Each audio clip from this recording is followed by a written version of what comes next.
嗨，大家好，我是马厩，今天来介绍 Premiere 的一项功能，可以让剪辑师和客户无边界的沟通。首先，可以从视窗里面开启功能页面，选择最新版本 V4。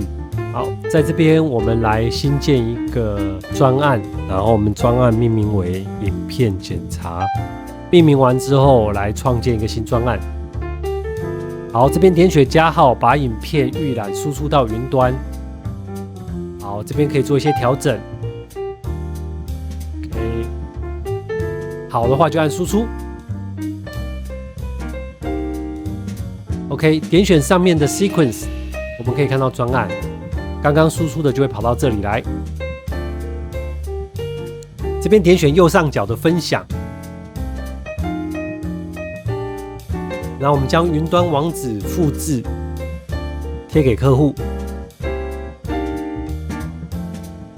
客户就可以在云端上面看到影片目前的状态。如果想要在影片里标记修改，这边点击开始，就可以拖拉到你想要修改讨论的范围，留下你想要修改的内容。除了留言，也可以用画笔做标记，按下 Enter 就可以留言。没有 Frame.io 的账号也没有关系，留下匿名和信箱。也可以做留言和标记。客户留言后，可以直接从页面看到讯息。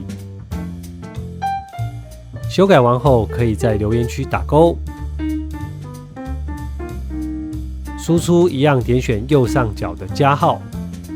建议开启版本的区别，让你能够输出不同更新的版本。更新完后，客户可以直接在这里看到，会有 V1 跟 V2 两种不同的版本。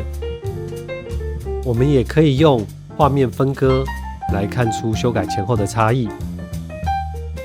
好，点击之前的留言，我们就可以跳到修改点，看出差异了。如此方便的工具，欢迎大家来试试看哦。我是马厩，我们下次见。